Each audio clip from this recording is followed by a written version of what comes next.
아멘. 68절 말씀까지 보았습니다. 주시는 말씀에 큰 은혜가 되시기를 바랍니다. 비가 많이 오는 장마철입니다. 예배 후 3일 동안 평안하셨습니까? 오늘도 수요 예배 나오신 여러분을 축복하고 사랑하고 환영합니다. 앱사랑과 인사하십시다. 오늘도 만나서 반갑습니다. 잘 오셨습니다. 은혜 많이 받으세요.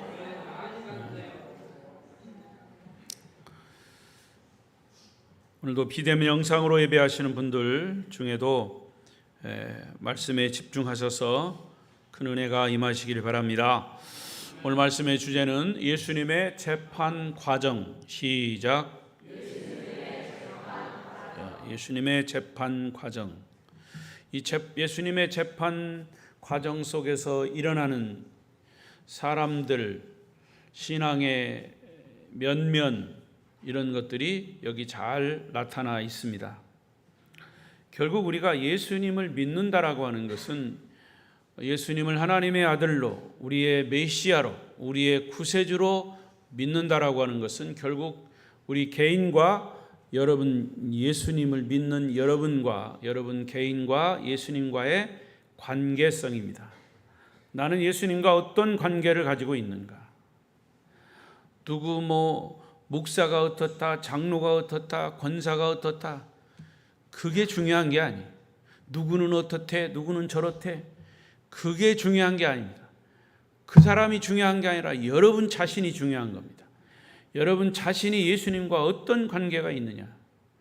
그래서 지금 이 세상의 종말이 오더라도, 지구의 멸망이 오더라도, 예수님이 재림하신다 하더라도 나는 예수님에게 내 이름이 불려져서 들림을 받느냐, 천국 백성이 되느냐, 할렐루야. 그것이 중요한 것이죠. 다른 사람 얘기할 거 없습니다. 여러분 자신의 신앙이 중요한 겁니다. 그래서 우리는 예수님에 대한 이야기, 복음에 대한 얘기를 끊임없이 들어야 합니다. 그래서 들을 때마다 정신 차리고, 들을 때마다 우리의 믿음을 점검하고, 들을 때마다 우리의 신앙이 진단돼야 합니다. 자, 오늘도 예수님의 재판 과정을 통해서 여러분 자신의 모습은 어떤가 한번 진단해 보십시오. 자, 예수님은 드디어 겟세마네 동산에서 가룟 유다의 배신으로 말미암아 성전 시위대의 군사들에 의해서 체포당하십니다. 그리고 체포당한 그 다음부터 급조된 불법 재판에 의해서 십자가 사형 온도를 받으십니다. 잘 들으세요.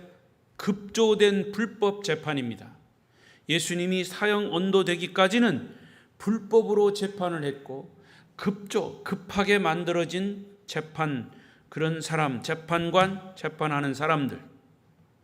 그래서 오늘 예수님께서 십자가 처형되기까지의 재판 과정을 우리가 다시 한번 살펴보면서 우리의 구원이 얼마나 귀중한 것인가, 예수님이 이렇게 재판을 받고 십자가에 죽으셨고 부활하시기까지의 이 과정이 얼마나 중요한 것인가. 이것은 그냥 과정이 이랬었구나, 그런 사건이 있었구나, 이렇게 남일 보듯이 구경하듯이 봐서는 안 돼요. 왜? 예수님의 이 재판 과정이 있었기에 저와 여러분의 구원이 성립이 된 겁니다. 할렐루야. 그래서 우리는 이 예수님의 재판 과정을 통해서 나의 구원이 얼마나 귀중한 것임을 다시 한번 깨닫는 그런 은혜가 있기를 바랍니다. 예수님의 재판은 처음부터 끝까지 철저하게 의도된, 계획된 불의한 재판을 받으셨습니다. 먼저 유대인의 최고 법정인 산헤드린 법정, 산헤드린 공회의 법정 재판 과정을 우리가 자세히 보아야 합니다. 이 산헤드린 공회는 정치, 물론 종교, 입법, 사법, 행정, 3권을 모두가 가지고 있는 아주 그 당시 막강한 권력 기관입니다. 지금 우리나라는 아무튼 민주주의 국가 공화국으로서 입법, 사법, 행정이 나누어져 있습니다. 맞습니까? 예. 진짜 나누어져 있는 거는 여러분 개인적인 판단을 하십시오. 그러나 우리나라 민주국가이기 때문에 입법은 국회에서 하는 거고, 사법은 재판소 판사들이 하는 거고, 또 행정은 대통령을 비롯해서 장관들이 하는 거죠. 이것이 잘 분리돼서 자기 역할만 잘하면 그게 진짜 민주주의죠. 그런데 그 당시에 산헤드린 공회는 이 세 가지 법을 다 관할하고 가지고 쥐고 있는 막강한 권력기관입니다. 그래서 산헤드린 법정은 정치적인 이유나 종교적인 이유로 사람에게 사형을 언도하는 것은 얼마든지 할 수 있는 기관입니다. 하지만 그 당시 이스라엘은 로마의 지배 아래 있었기 때문에 유대인들은 사형을 집행할 권한까지는 없었습니다. 유대인들 사형 집행 권한은 사실은 로마에서 파송한 빌라도 총독에게 마지막 언도 집행권이 있었던 거죠. 그래서 산헤드린 공회에서 이 공회원들이 이 사람은 사형을 해야 된다 이렇게 결정을 해도 빌라도의 마지막 사인, 마지막 판결이 있어야 사형이 집행이 되는 겁니다. 구조가 그렇게 되어 있어요. 따라서 예수님이 빌라도 법정으로 가신 이유도 거기에 있는 거예요. 산헤드린 공회에서 결정을 해도 빌라도가 마지막 판결을 위해서 빌라도 법정으로 총독에게 가야 합니다. 일반적으로 산헤드린 법정에서는 제사장이 의장이 되고 서기관과 바리새인들과 백성의 대표되는 장로들이 재판관이 되는 겁니다. 자, 여러분 보십시오. 예수님을 고발한 사람들이 누구예요? 대제사장들입니다. 사두개인 바리새인들이에요. 종교인들이에요. 그래서 그 당시에 나름대로의 종교인들 율법을 가지고 의논하고 판결할 그런 재판관의 역할을 합니다. 그리고 마지막 그 사형이라고 하는 것에 해당이 되면 증인들과 증언들을 다 수집해서 이 사람은 사형에 해당된다 이렇게 판결을 내려도 산헤드린 공회에서 판결을 내려도 마지막 로마 총독에게 가서 이런 판결을 받아야 된다는 거죠. 지금 구조가 그렇게 되어 있지 않습니까? 모든 재판이 다 그렇듯이 대체로 이 산헤드린 법정은 밤중에 재판을 열지 않습니다. 쉽게 말하면 출근했다가 재판관들도 다 퇴근하는 거잖아요. 밤에 어떻게 재판을 합니까? 나중에 다음 날 출근을 해가지고 낮에 법정이 열려야죠. 그건 어느 나라든 상식입니다. 또 특히 유대인들은 유월절을 지키기 때문에 재판을 유월절에는 열지 않아요. 그리고 유죄 판결을 내린다 해도 사형을 언도하고 사형 언도 받았다고 즉시 시행하진 않아요. 피고가 다시 항소할 수 있는 시간의 여유를 줘야 그게 바른 법이에요. 특별히 사형 언도를 내릴 때는 결정적인 증인이 있어야 되고 또 증거가 있어야 됩니다. 증인이나 증거가 없이는 사형을 선고할 수 없어요. 그러나 예수님의 재판의 경우에는 어느 것 하나도 이와 같은 법이 지켜지지 않은 불법 재판입니다. 겟세마네 동산에서 기도를 마치신 예수님을 밤에 체포하자마자 가야바 법정으로 끌고 갔습니다. 그곳에서 재판을 하는데 약식 재판이에요. 그게 바로 불법 재판이라고 말해요. 57절을 보십시오. 7절 시작. 예수를 잡은 자들이 그를 끌고 대제사장 가야바에게로 가니 거기 서기관과 장로들이 모여 있더라. 잘 보세요. 왜 밤중에 서기관과 장로들이 가야바의 집에 모여 있습니까? 이미 그들은 서로 예수님을 처형하기 위한 음모를 계획했다는 것을 알 수 있는 거죠. 자, 이제 재판이 시작되었습니다. 그러나 예수에게 사형언도를 내릴 만한 증인도 없습니다. 증거도 없습니다.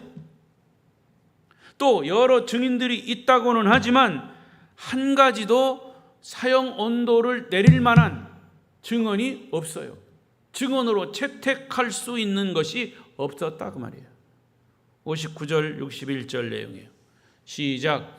대제사장들과 온 공회가 예수를 죽이려고 그를 칠 거짓 증거를 찾음에 거짓 증인이 많이 왔으나 얻지 못한 후에 두 사람이 와서 이르되 이 사람의 말이 내가 하나님의 성전을 헐고 사흘 동안에 지을 수 있다 하더라 하니. 자, 그들이 했던 증언 중에 하나가 마지막 채택될 수 있었던 것은 예수님이 공생애 3년 동안 외치신 말씀이 있어요.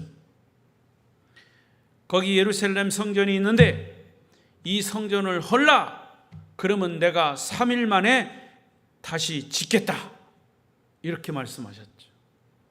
그런데 사실은 그 말은 건물을 지었다가 다시 3일 만에 건물을 부셨다가 헐었다가 다시 3일 만에 진다는 얘기가 아니죠. 예수님이 죽었다가 3일 만에 살아나신다는 얘기죠. 예수님을 영적 성전으로 보시고 예수님은 그런 영적인 의미의 복음을 말씀하신 거죠. 그런데 이 제사장들은 율법을 철저히 지키고 있던 사람들은 율법은 성전을 굉장히 성시 거룩하게 여겼습니다. 그래서 예루살렘 성전 하면은 성전 안에 하나님이 계신 곳, 그래서 건물 자체를 굉장히 중요하게 여겼던 거죠. 자, 그런 의미에서 예수님이 이 바리새인들, 사두개인들, 이 제사장들이 생각하는 그런 율법의 생각과 예수님이 가지고 있던 성전의 개념의 생각은 전혀 의미가 다른 거예요. 그러니까 그들이 예수님이 하신 그 말씀에 대해서 정말 철저하게 잘못 깨닫고 잘못 오해를 할 수가 있는 거죠. 자, 그런데 우리가 이 구약과 신약을 볼 때 구약에서 그렇게 성전에 대한 이야기를 하는 것 자체가 사실은 메시아를 향한 말씀이에요. 그 속에 담겨진 의미는 예수 그리스도 메시아를 향한 말씀이 그 속에 담겨 있다는 거죠. 그러나 율법만 가지고는 그 의미를 잘 몰라요.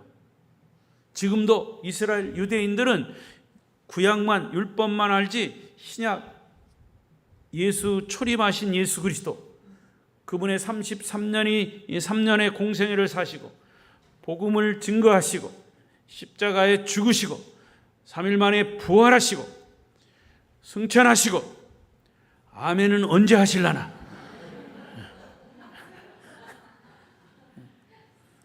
그래 결국 예수님이 다시 오신다라고 하는 것이 다 구약에서 신약으로 와서 신약의 모든 사실들이 진행이 되고 마지막 한 가지 약속만 남은 거죠. 그러나 유대인들은 철저하게 그 신약을 인정하지 않아요. 지금도 아직 유대인들은 초림 예수를 기다리고 있어요. 참, 이 아이러니하죠. 유대인들, 이스라엘 백성들. 그래서 사도 바울은 로마서에서 9장, 10장, 11장에서 이 유대인에 대한 그런 영적인 깊은 의미를 거기 다 다루고 있어요. 제가 로마서 설교할 때 얘기했어요. 아마 제가 은퇴하기 전에 한번 로마서 또 다시 한번 할 거예요. 왜? 그게 중요한 거니까. 그 복음의 핵심이 거기 다 들어있으니까. 이 복음은 신약의 모든 말씀은 지금 현재 이스라엘과 밀접한 관계가 있어요. 정치적으로나 어떤 종교적으로나 어떤 면에서 아직도 하나님의 눈은 이스라엘 민족 유대인에게 있습니다. 그래서 유대인들 때문에 우리 이방인인 우리가 예수를 믿었고, 유대인들 때문에 우리가 복음을 받아들였다면, 그 복음을 알지 못하는, 아직도 깨닫지 못하는 그들에게 우리가 복음을 다시 역설적으로 복음을 전해야 할 사명이 있다는 거죠. 그래서 그 유대인들이 복음을 다 받아들일 때, 메시아를 인정할 때, 다시 오실 재림 예수를 인정할 때, 예수님은 그때 다시 재림하신다. 이게 이 복음의 시스템이에요. 성경의 시스템이에요. 깨닫게 되시기를 바랍니다. 자, 그런 의미에서 성전을 헐라 내가 사흘 만에 다시 짓겠다. 제사장들이 이 이야기를 들었을 때 이것은 하나님을 모독하는 신성모독죄다. 그 당시에는 신성모독죄가 사형에 해당되는 죄목입니다. 하나님을 모독한 죄. 여러분, 그 당시 황제가 신일 때 황제를 무시하거나 황제의 말을 잘못하면 황제 모독죄로 당장 끌려가서 사형당해요. 이게 군주시대의 모습입니다. 옛날 독재시대에도 그랬죠. 대통령이나 독재 대통령이나 누구 잘못 얘기하면 그냥 가는 거예요. 지금 이북이 그렇잖아요. 김정은이 사진 잘못 만졌다가 사진이 잘 걸다가 떨어지면 그게 소문나면 잡혀가서 가는 거예요. 여러분, 그렇죠? 제가 잘못 알았습니까? 네, 지금 북한의 시대가, 북한 그 나라도 아닌 나라가 그 모양이에요.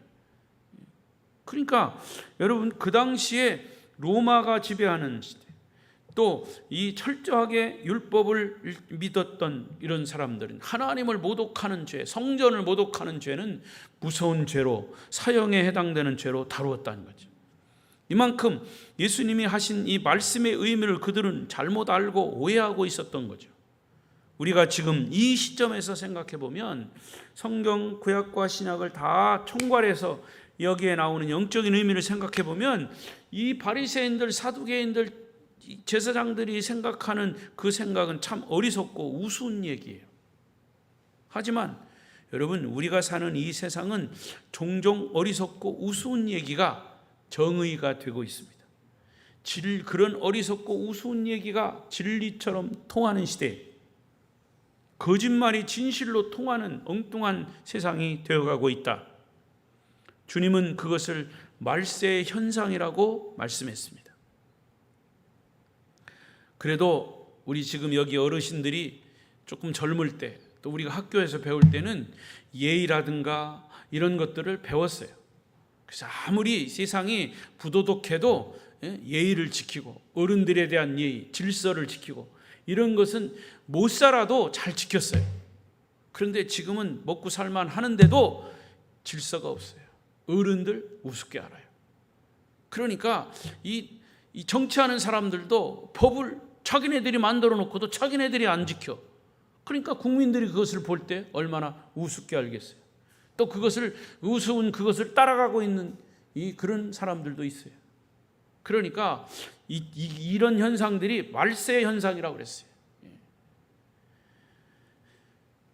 주님은 그것을 말세 현상이라고 하면서 예수님을 죽이고 싶었지만 죽일 이유를 찾지 못하고 있는 그들, 그래서 우리는 예수님의 이 재판 과정에서 우리가 몇 가지 교훈을 찾고자 합니다. 첫째로, 예수님은 원수에게라도 작은 흠을 잡히지 않으셨습니다. 시작.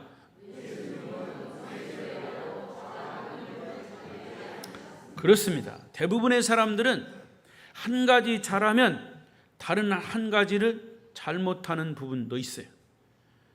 다 잘하는 건 아니잖아요. 제가 아무리 뭘 잘해도 잘못하는 거 많아요. 완벽한 사람은 없다 그 말이에요. 그러나 예수님은 완벽하신 분이에요. 예수님은 거짓과 어두운 부분을 찾을 수가 없는 분이에요. 동의하십니까? 주님을 죽이려고 했던 사람들이 예수님 3년 동안의 공생에 아무리 샅샅이 조사했지만 예수님을 사형 언도 내릴 만한 그 어떤 증거도 찾을 수 없었습니다. 그런 의미에서 우리 주님은 우리를 구원하실 의인이심을 분명히 믿습니다. 확실하십니다. 예수 그리스도는 사람들의 법정에 서셨지만 의롭고 성결하신 하나님이 보내신 인류의 구세주이심을 우리는 분명히 믿습니다. 두 번째, 악한 생각을 가진 사람들은 좋은 동기도 악하게, 약하게가 아니라 악하게, 요거 한자 하나 잘못하면 저렇게 돼요. 그러니까 여러분, 말씀 들을 때 듣지 않고 딴 생각하면 저렇게 돼. 읽으세요. 악으로 읽으세요. 시작.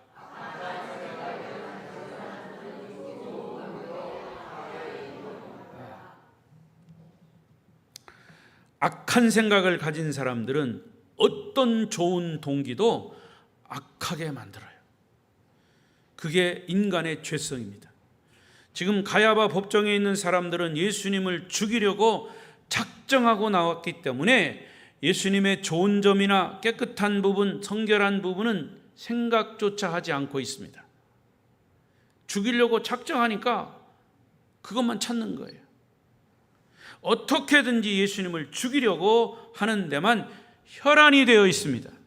이게 악의 본질이고 악의 성격입니다. 62절 보십시오. 시작. 대제사장이 일어서서 예수께 묻되 아무 대답도 없느냐? 이 사람들이 너를 치는 증거가 어떠하냐? 대제사장은 예수님에게 거짓 증언을 인정하라고 강요하고 있습니다. 이때 주님은 어떤 반응을 보이셨나? 이렇게 이제 대제사장이 아주 강하게 예수님의 대답을 촉구하고 있습니다. 이때 주님이 어떤 반응을 보이셨는지 63절에 보면 침묵하셨다 그랬어요. 자, 예수께서 침묵하셨다. 여러분, 침묵은 무서우리만큼의 묵직한 대답입니다. 그래서 우리나라 속담에 침묵은 금이다 그랬어요. 때로는 침묵할 때는 침묵해야 합니다. 여러분, 교회에서도 침묵할 때는 침묵하세요. 내가 할 말이 많아도 침묵할 때는 침묵하세요. 하고 싶은 얘기가 있어도 침묵할 때는 침묵하시라. 누가 잘난 거 몰라요? 누가 하고 싶은 말 못할 사람이 누가 있어요? 다 하죠. 그러나 때로는 내가 하고 싶은 말 침 꿀꺽 삼키면서 침묵하라 그 말이에요. 예수님은 그랬어요. 예수님은 할 말이 얼마나 많으시겠어요. 그러나 변명하거나 논쟁하지 않으셨어요. 그냥 듣고 계셨어요. 그저 당하고 계시면서 말씀하지 않으셨습니다. 여러분, 진실한 그리스도인들은 악한 세상을 살 때 어떤 때는 감당하지 못할 여러 가지 어렵고 힘든 일들을 만나게 됩니다. 거짓을 강요당합니다. 불의를 강요당합니다. 우리가 원하지 않는 일들을 강요당할 때가 있습니다. 그것이 현실입니다. 빛의 자녀들이 어두움의 세상 속에서 살아야 하기 때문에 그렇습니다. 그럴 때 우리는 때론 침묵해야 된다 그 말입니다. 억울해도 침묵하고 기다리면서 주님께서 다 하시기 때문에, 하나님이 다 하시기 때문에, 하나님이 해결하시고, 하나님은 진리이시고, 하나님은 정의이시고, 하나님은 능력이 많으신 분이기 때문에 하나님이 해결해 주실 줄로 믿습니다. 그 믿음 가지고 때로는 침묵하라 그 말입니다. 억울한 일 있습니까? 목사한테 전화하세요. 억울한 일 있어요. 그럼 내가 뭐라고 그러겠어요? 침묵하라고 그러겠죠. 주님은 집요한 질문 공세 앞에서 침묵으로 반응하셨어요. 예수님의 침묵은 무서운 무게가 있는 언어입니다. 최고의 언어입니다. 주님은 이미 사형 선고를 내리기로 작정하고 재판하는 그들과는 어떤 말로도 설득되지 않았기 때문입니다. 논쟁의 가치가 없었던 겁니다. 조용히 침묵하심으로 그 현실을 인정하고 묵묵히 십자가를 받아들이신 겁니다. 할렐루야. 자, 63절을 읽겠습니다. 처음부터 시작. 내가 너로 살아계신 하나님께 맹세하게 하노니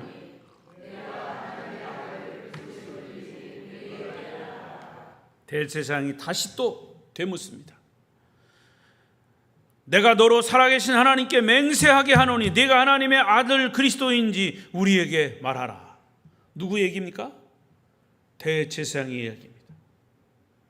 자, 침묵하시는 예수님 앞에서 대제사장은 더 이상 어떻게 할 수 없으니까 아주 교활한 방법을 쓰고 있습니다. 어떤 방법입니까? 예수님이 평소에 하나님의 아들이라고 말한 것을 알고 있기 때문에 그것을 예수님의 죄의 죄목으로 삼으려고 합니다. 네가 하나님의 아들 그리스도인지 우리에게 말하라. 네가 메시아냐? 이렇게 대제사장이 질문하는 거예요. 사실 대제사장은 예수님의 맹세를 강요하는 거예요. 하지만 예수님이 자신이 메시아라고 하는 이 진리 앞에서 자, 어떤 반응을 보이십니까? 침묵하던 예수님이 어떤 반응을 보이셔요? 64절 시작. 예수께서 이르시되 내가 말하였느니라. 그러나 내가 너희에게 이르노니 이후에 인자가 권능의 우편에 앉아있는 것과 하늘 구름을 타고 오는 것을 너희가 보리라 하시니라. 예수님은 아주 간단 명료하게 대답하십니다. 대제사장, 내가 하나님의 아들 그리스도라고 바로 내가 말하였다. 무서운 침묵 속에서 답변이 나왔습니다. 그 답변은 이미 대제사장이 답을 가지고 예수님에게 되묻던 질문이에요. 주님은 두려워하지 않으시고 변명도 하지 않으시고 아주 직설적으로 간단하게 네가 말한 그대로다. 네가 말한 그대로 내가 하나님의 아들 메시아다 라고 대답하신 겁니다. 할렐루야. 죽음을 초월하신 인류 구세주의 엄중한 선언이십니다. 여러분, 우리 그리스도인들에게 필요한 것은 때로는 믿음의 결단, 과감한 신앙 고백, 이것이 필요합니다. 사람들은 어떤 내 분리할 때, 내가 신앙 고백을 해야 할 때, 이런 때를 피할 때가 있습니다. 굳이 드러내지 않을 때가 있습니다.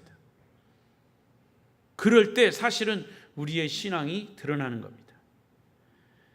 믿음의 결단과 과감한 신앙 고백을 예수님에게 배우시기를 바랍니다. 예수님의 이 고백에서 배우시기를 바랍니다.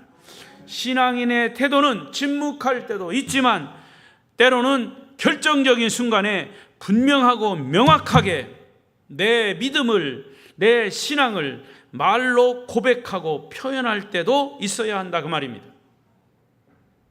그리고 이어서 주님은 놀라운 예언의 말씀을 하셨죠. 64절 후반절에 뭐라고 그랬습니까? 이후에 인자가 권능의 우편에 앉아있는 것과 하늘 구름을 타고 오는 것을 너희가 보리라. 그리스도의 재림을 말하는 거죠. 자, 지금 상황을 보십시오. 예수님이 지금 재판관들에게 재판을 받고 있는 상황이에요. 아직 십자가의 죽음과 부활이 이루어지지 않은 상황이에요. 더더군다나 승천이 이루어지지 않은 상황이에요. 그런데 예수님은 지금 승천하시다가 있다가 재림주로 재판주로 오신다는 말씀을 하신 거예요. 그러니까 예수님의 삶이 죽음으로 끝나는 게 아니라 부활과 승천, 그리고 하나님 우편의 승리의 왕으로 앉아 계실 뿐만 아니라 하늘 구름을 타고 다시 이 세상에 심판의 재림주로 오실 것을 선언하신 거예요. 할렐루야. 이 말씀을 들은 대제사장의 반응을 보십시오. 65절 시작. 이에 대제사장이 자기 옷을 찢으며 이르되 그가 신성모독하는 말을 하였으니 어찌 더 증인을 요구하리요? 보라, 너희가 지금 이 신성모독하는 말을 들었도다. 여러분, 성경의 어떤 진리를 가지고 있는 사람들, 여러분, 이단이 무서운 게요, 그래서 무서운 겁니다. 여기 잘 보십시오. 이단들은 성경을 가지고 성경을 해석해서 그게 진리인 양 믿고 있는 게 이단이에요. 그러나 우리가 정통 신앙을 가진 성도들이, 정통 교회에서 신앙을 가진 이 사람들이 이단을 볼 때는 틀림없이 이단이에요. 그런데 이단이 우리를 볼 때는 우리가 이단이에요.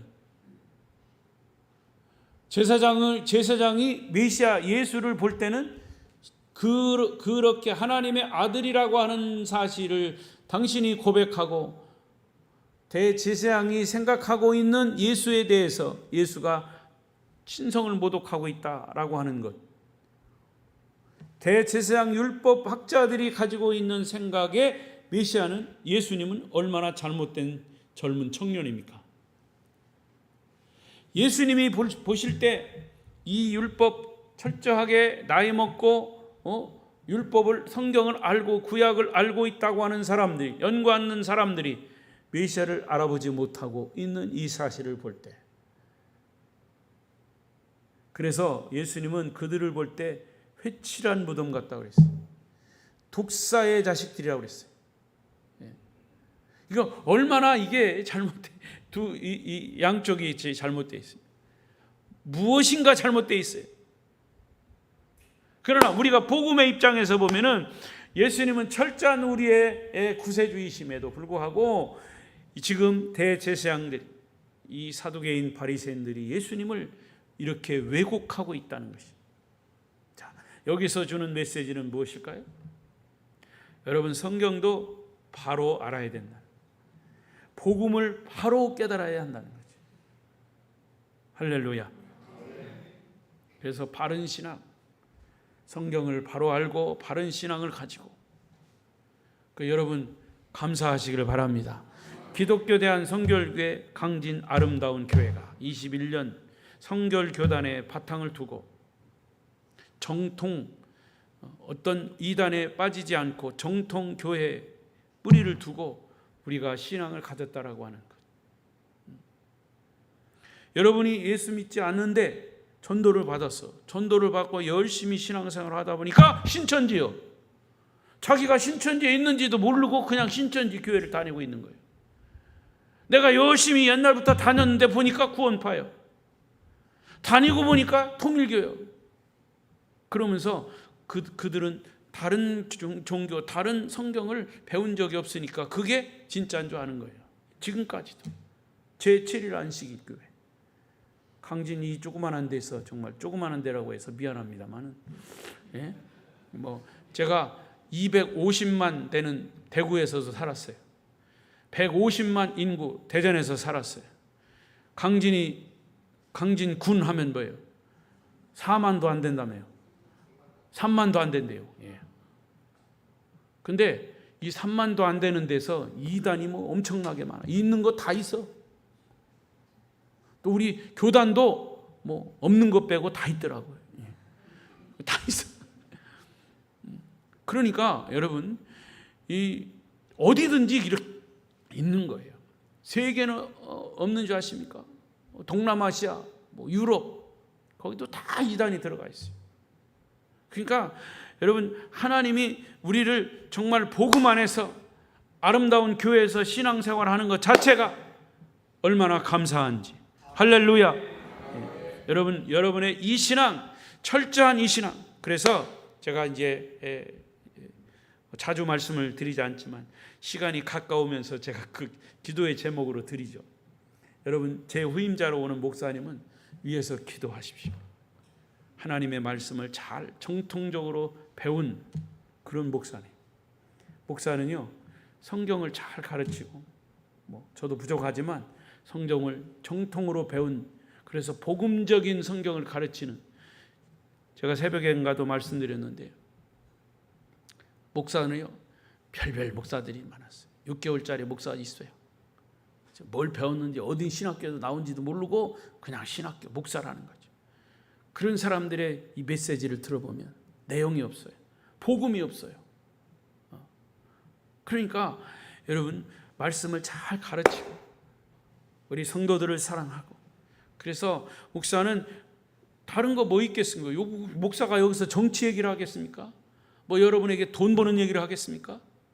하나님의 말씀을 잘 정통적으로 배운 목사가 성경을 잘 가르치면, 진리를 잘 가르치면, 진리 안에 바로 설 때, 주님 다시 오실 때, 우리가 주님 앞에 설 때 진리를 가지고 복음을 가지고 서게 될 줄로 믿습니다. 그런 목회자가 와서 그렇게 가르칠 수 있도록 여러분이 기도하셔야 합니다. 여기 강진에도 많은 이단들이 있고 많은 교파를 초월한 그런 여러 가지 교회도 있지만, 중요한 것은 그 교회에 어떤 바탕을 두고 어떤 신학교에서 어떤 배움을 받고 왔느냐, 그래서 어떤 말씀을 가르치느냐, 이게 달라요. 개인적으로도요, 어느 신학교에서 배워서도 이상하게 가르치는, 참 이런 얘기는 좀 부끄러운 게 사실적으로 드러난 얘기지만, 이번에 우리 서울신학대학교의 교수 하나가 창조론인데 창조론을 가르치다가 변화된, 그래서 창조론이 조금 엇나가면 진화된 창조론, 창조 진화론, 그러니까 창조론이 진화돼서 진화된 창조론을 가르쳤다는 거죠. 자세한 건 여기서 얘기할 수 없지만, 그래가지고 그게 문제가 됐어요. 결국 이사회에서 그를 파직시켰습니다. 정통 신학대학 교수가 창세기에서 분명히 하나님이 천지를 창조하신 창조론을 가르쳐야 되는데, 그거를 현대 감각에 맞게 진화론을 조금 개입시켜가지고 사람들의 말을 혹하는, 그가 가르친 것을 쭉 다시 검토해 보면 그런 요소들이 있었다. 그래가지고 몇 개월 동안 연구하고, 사실 교수 하나를 자른다는 게 쉽지 않잖아요. 그런데 그가 우리 교단에서 우리 또 기독교 단체에서 이것은 잘못된 거다 검토하고 또 다시 확인하고, 결국에는 서울신학대학교에서 교수를 할 자격이 없다, 교수 박탈시킨 거예요. 여러분, 이 세상은 지금 그런 세상이에요. 그런 세상. 그러니까 그 사람이 어떤 말씀을 가지고 어떤 말씀을 색깔을 가지고 복음을 전하느냐, 그리고 그 말씀을 들은 사람들은, 성도들은 또 그대로 갈 수밖에 없어요. 자, 말씀을, 그래서 그것이 여러분에게 중요한 기도의 제목이라 하는 말씀을 드리고 이제 말씀을 정리해 가겠습니다. 대제사장이 자기의 옷을 찢으며 분노를 터뜨렸다 했어요. 여기 분노를 터뜨렸다. 예수님이 사형에 해당하는 말을 스스로 했다. 그래서 레위기서에 보면 신성모독죄가 있습니다. 레위기 24장 16절 시작. 여호와의 이름을 모독하면 그를 반드시 죽일지니 온 회중이 돌로 그를 칠 것이니, 거류민이든지 본토인이든지 여호와의 이름을 모독하면 그를 죽일지니. 여러분, 얼마나 아이러니하냐면 이 대제사장이나 바리새인들, 사두개인들은 율법을 연구하지만 율법 속에는 분명히 메시아에 대한 이야기가 담겨 있어요. 그런데 그 메시아에 대한 이야기는 쏙 빼버리고 글자 그대로 이 예수가 하나님을 모독하는, 자기가 하나님의 아들이라고 하는 하나님을 모독하는 언어를 했다. 그래가지고 요걸 가지고 요 레위기에서 있는 율법을 가지고 지금 죄목, 사형 언도에 해당하는 죄목을 덮어 씌운 거예요. 예수님이 하나님의 아들이라는 말을 한 것은 신성모독죄이기 때문에 이것은 반드시 사형에 해당하는 것이다. 대제사장은 아주 결정적인 증거를 잡았다고 생각하면서 이제는 자기 혼자 주장하기가 그러니까 주변에 있는 동료들의 동의를 얻어내기 시작합니다. 66절 66절. 거기 없어요? 22장 66절. 책 보세요. 책. 66절 시작. 너희 생각은 어떠하냐? 대답하여 이르되 그는 사형에 해당하느니라. 당신들의 생각은 어떠냐? 당신들의 생각은 어떠냐? 바리새인들의 생각은 어떠냐? 사두개인들의 생각은 어떠냐? 율법학자들의 생각은 뭐냐? 동의를 얻어내는 거예요. 이것이 사형에 해당하는 것이 아니냐? 주변에 둘러선 동료들은 이미 음모에 가담한 사람들이기 때문에 거기에 동의할 수밖에 없어요. 이제 결론은 난 겁니다. 바로 이어서 하나님의 이름을 모독했다는 것 하나로 반응이 나옵니다.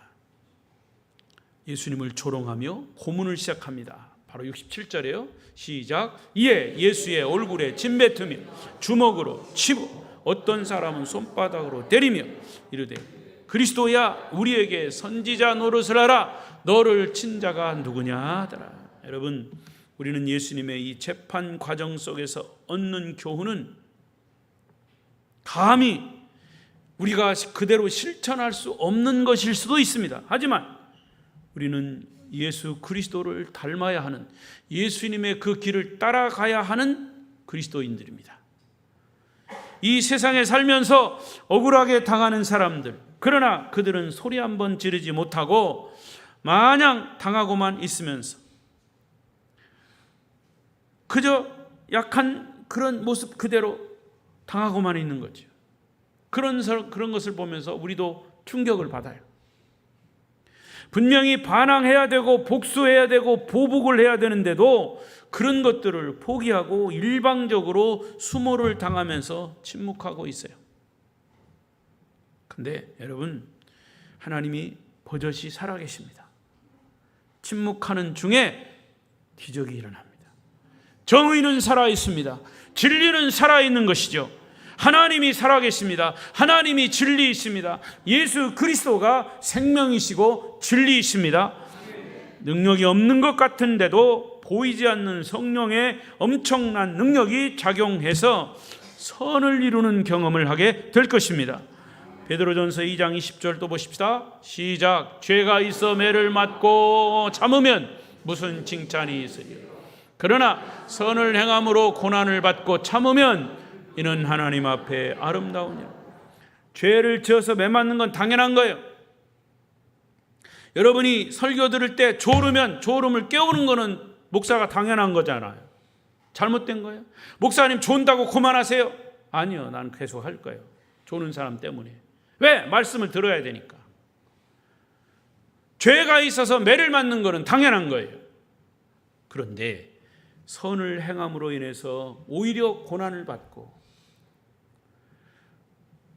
그럼에도 불구하고 우리가 참고 또 참으면 뭐라고 그랬어요? 하나님 앞에 아름다우니라. 이 하나님 앞에 아름답다라는 표현 자체가 조금 그냥 너무 형식적인 것 같아요. 그래서 제가 찾아봤어요. 언어를 찾아보니까 하나님이 갚으신다, 그런 뜻이에요. 따라하십시오. 하나님이 갚으신다. 하나님이 갚으신다. 네, 그렇습니다. 그런데 실천하기 어려운 거예요.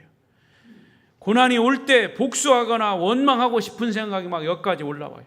말이라도 그냥 뱉어내고 싶어. 욕이라도 좀 하고 싶어. 그러나 그것까지 꿀꺽 삼키고 참으라는 거죠. 그러면 하나님 앞에 아름답다. 하나님이 갚으신다.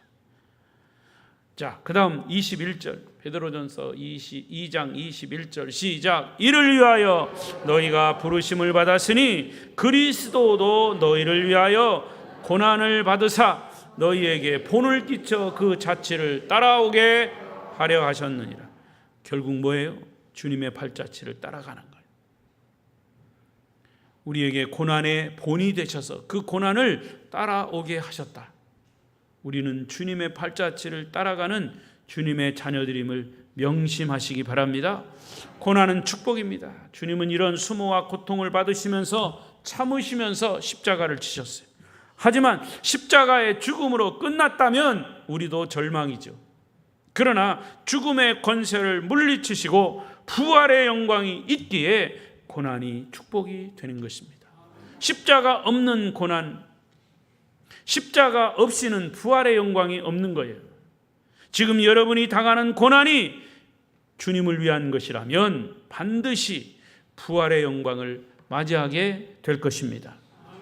여기에 또 하나 덧붙일 것은 예수님의 재판 중에 수제자 베드로는 멀찍이 주님을 따라갔다. 58절 시작. 베드로가 멀찍이 예수를 따라 대제사장의 집들에까지 가서 그 결말을 보려고 안에 들어가 하인들과 함께 앉아 있다. 조금 전 베드로는 다른 사람은 다 주를 버릴지라도 저는 주를 절대로 버리지 않겠습니다. 죽기까지 주님을 따르겠습니다 라고 호언장담했던 베드로. 그는 주님을 따르기는 했지만 멀찍이 따랐어요. 멀찍이. 아주 비겁한 모습이에요. 결정적인 순간에 태도를 바꿔버린 거예요. 물론 다른 제자들은 다 도망갔어요. 그런 사람보다는 낫다고 볼 수 있지만 왜 멀찍이 따랐을까? 그는 주님을 가까이 따라갈 용기가 없었던 거죠. 왜? 본인도 잡혀 죽을까 봐. 여러분, 누구나 위기에 부딪히면, 어려운 상황에 처하게 되면 비겁해지는 것이 본능이에요. 죄의 본능. 다른 제자들처럼 도망칠 수 없었던 베드로, 그렇다고 앞장서서 예수님을 보호할 수 없는 겁 많은 베드로. 감히 제가 이렇게 얘기합니다. 대부분의 그리스도인들의 모습이 아닐까? 제가 너무 단정적으로 말했습니까? 아무리 신앙이 좋은 사람이라도 본인의 생명의 위협 앞에서 당당해질 수 있는 사람 과연 얼마나 있을까요? 여러분, 그리스도를 구주로 고백하는 성도들은 주님 앞에서 좀 더 당당해야 합니다. 비겁하게 고백할 수 있는 자리를 피하지 마십시오. 오늘 우리는 예수님의 재판 과정을 함께 보면서 주시는 메시지가 무엇입니까? 이 말씀을 여러분 삶에 적용할 부분을 선택하십시오. 예수님을 닮을 것인가? 베드로를 닮을 것인가? 답은 예수님을 닮아야 한다고 나와 있습니다. 그러나 우리가 예수님이 될 수는 없습니다. 그러면 베드로를 닮아야 합니다. 어떤 면을 닮아야 합니까? 결국 베드로는 거듭났어요. 닭이 울 때 예수님의 말씀이 생각나서 밖에 나가 통곡하고 회개했습니다. 그리고 베드로는 예수님이 승천하신 후에 오순절날 성령이 강림하실 때 성령 체험을 하고 나서 그의 삶은 180도 달라졌습니다. 거듭나는 비결은 성령을 받는 것입니다. 인간의 거듭남은 지식의 힘으로도, 의지적 힘으로도, 과학의 힘으로도, 의학의 힘으로도 불가능합니다. 요한복음 3장 주님은 니고데모에게도 물과 성령으로 거듭나야 한다고 말씀했어요. 이것은 예수를 오래 믿고 금방 믿고 와는 상관이 없어요. 거룩하신 하나님의 영, 성령으로만 우리를 거듭나게 하시는 겁니다. 아름다운 교회 성도 여러분에게 성령으로 거듭나는 은혜가 이미 임하셨다면 그것이 지속되기를 축원합니다. 임하지 못한 분은 예수님의 그 삶의 발자취를 따라가며 성령 충만해서 끝까지 승리하시기를 축원합니다. 축원합니다. 기도하겠습니다. 통성으로 기도하겠습니다. 소리 높여 기도하십시오. 주여 3번 부르고, 주여 내가 주님 앞에서 믿음이 당당하지 못한 것, 내가 이 베드로처럼 혹은 다른 제자들처럼 주님 앞에서 도망가는 믿음은 아닌가? 주님 앞에서 멀찍이 떨어져 있는 믿음은 아닌가? 비겁한 믿음의 소유자가 아니라 정말 내 목숨을 버리기까지 주님을 따라가는 믿음 주옵소서. 주여 3번 부르고 통성으로 기도합니다.